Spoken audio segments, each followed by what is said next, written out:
Hi, hey, this is Tim, and it's April 29th, 2022. And this little video is concerning my next blog post about consciousness, heart, field, and body. So, it's just a brief introduction of the major concepts which we're going to build on here in this series of conscious entanglement. So to kind of get an idea of what I'm presenting or talking about here is first I'd like to talk about consciousness. Consciousness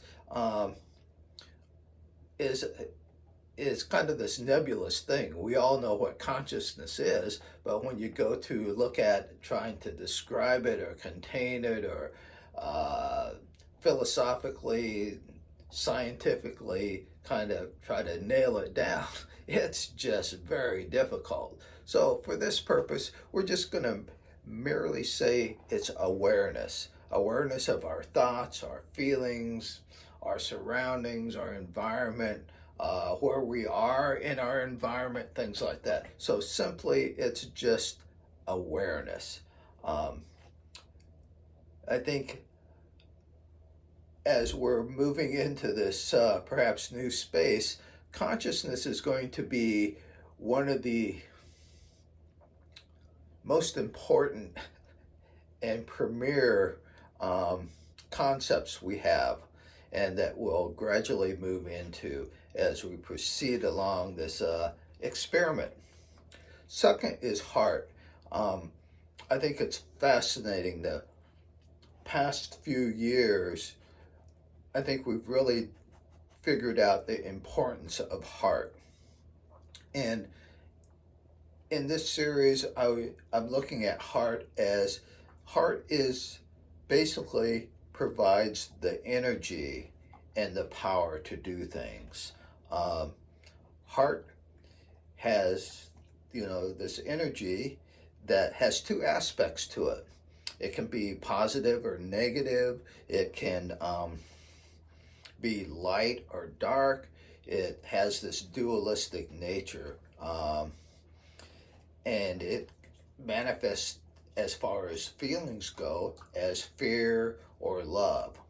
But one of the things to remember about the heart energy and its sort of dualistic aspect is you need that dualistic positive negative kind of things to create flow, and our heart energy creates flow, which then allows us to have connection.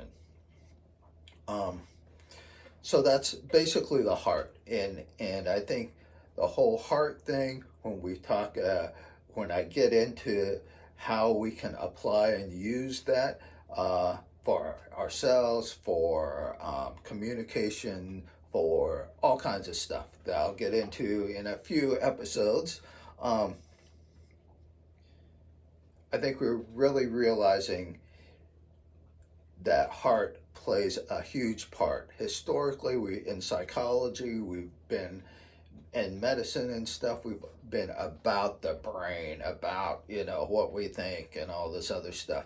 But now I think we're really realizing the value of the heart and how our heart really provides the energy. Whether people are talking about manifesting things or things like that, it's all about how we hooking up and using our heart energy in our existence.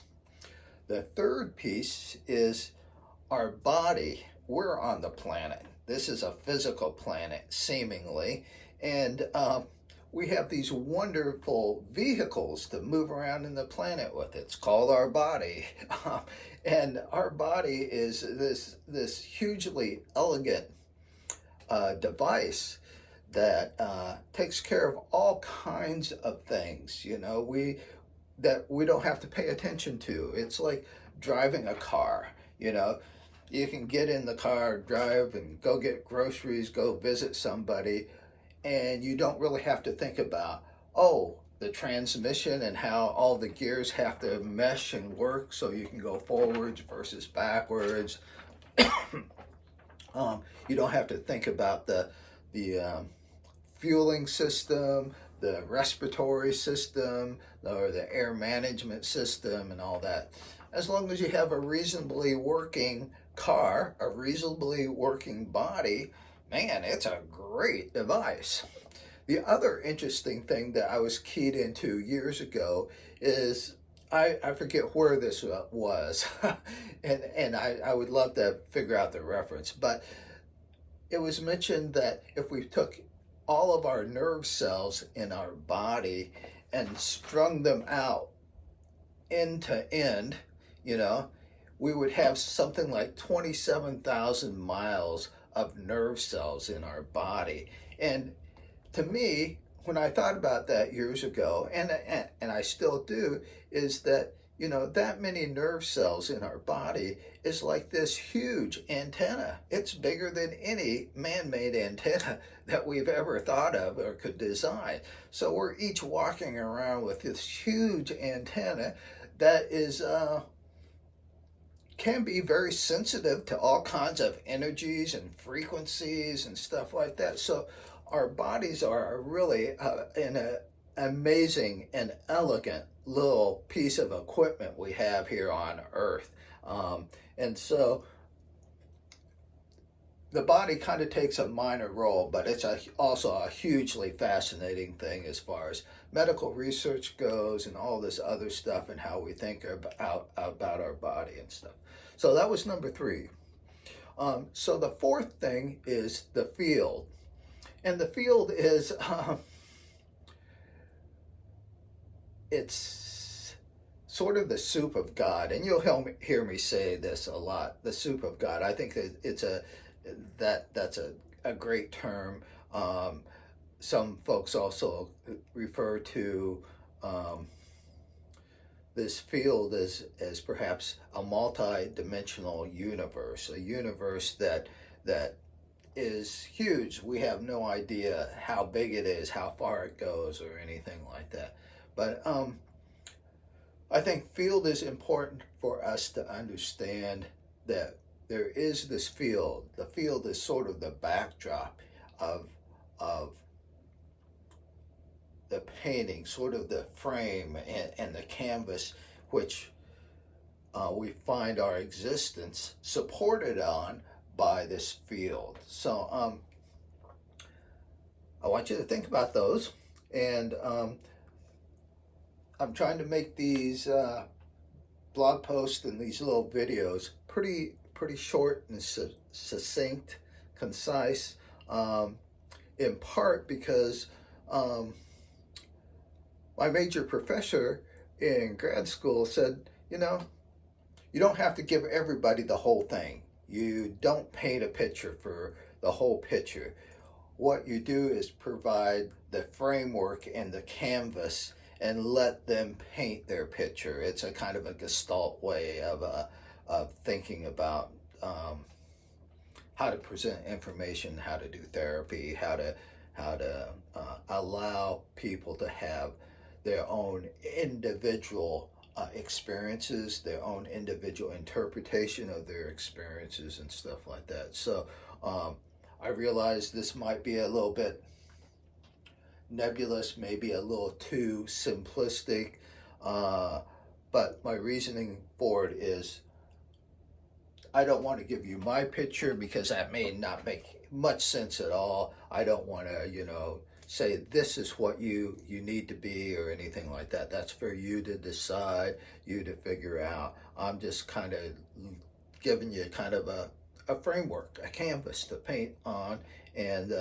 that's why I'm keeping a lot of this short. I'm asking you if you're interested and want to dive into this more.